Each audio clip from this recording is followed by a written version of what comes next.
going to rank every single event tower, starting with the Gladiator, all the way to the Harvester. Let's get into the video. The Gladiator.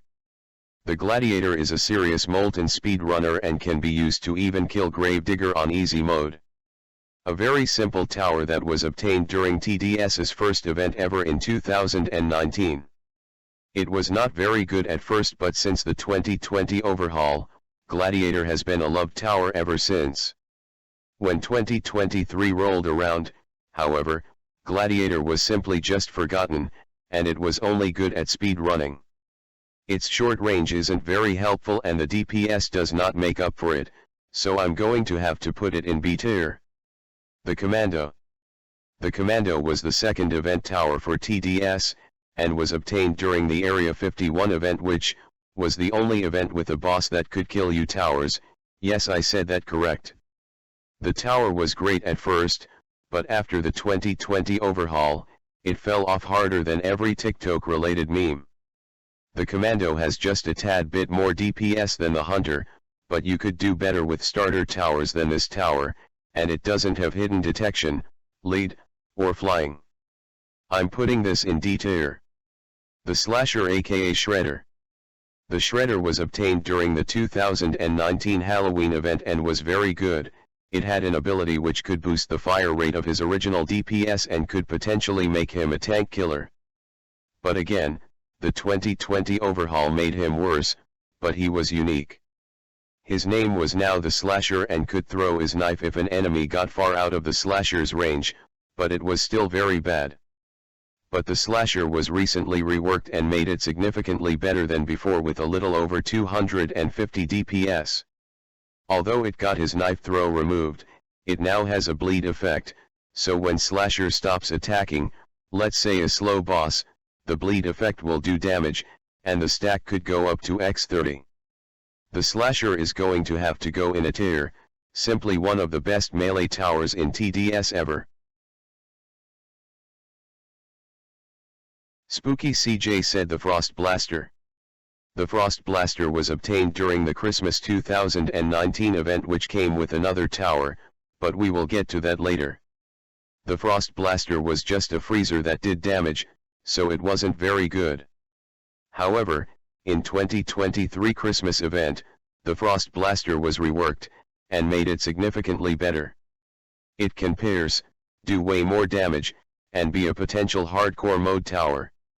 This is the best freeze tower in my opinion, and I'm going to put it in a tier. The Archer. The Archer was originally called the Holiday Archer, and was obtained during the Christmas 2019 event, along with Frost Blaster.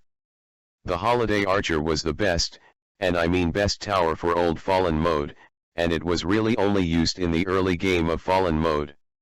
Now this would be an easy B tier, but the overhaul in 2020, yet again, ruined this tower. Although it got rebalanced, it still isn't good. By the way, it's broken. D tier. The Swarmer. The Swarmer was a decent tower and still is today, but it got a big nerf with the B throw not stacking. Not much to say, sorry, but I'm too lazy to make a whole common lit on this. C tier.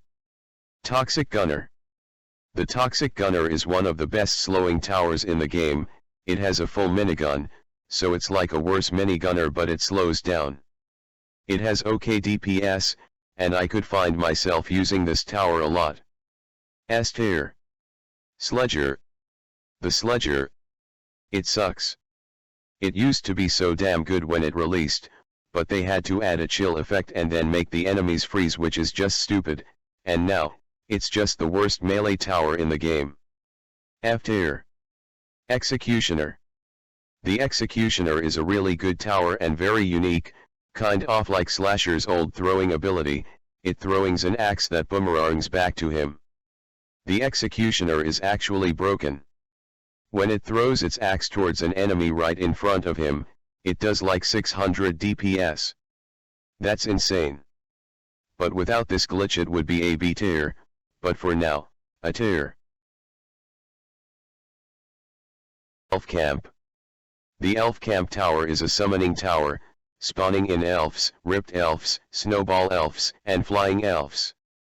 It is a very funny and unique tower, but the placement limit just doesn't make it that good, as it is only a placement limit of 2. B tier. Necromancer.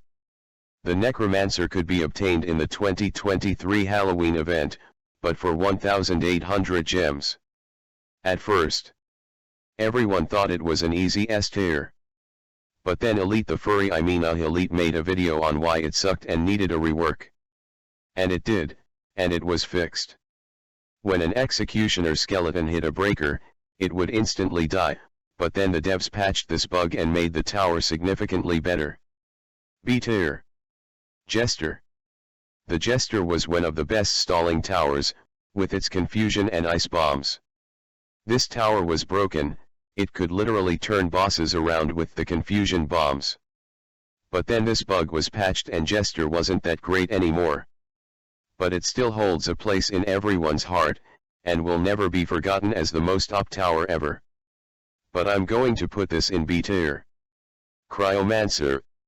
It is a very good tower that can stall towers like leads in hardcore, for cowboys to shoot at them, since they do not have lead detection, have like infinite money and make some good economy, but this strategy was forgotten, but it's decent still.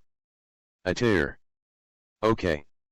So now we have 2 more towers, it's almost done, don't worry. The Hallowpunk. The Hallowpunk tower is unique, being the only tower to have 3 levels.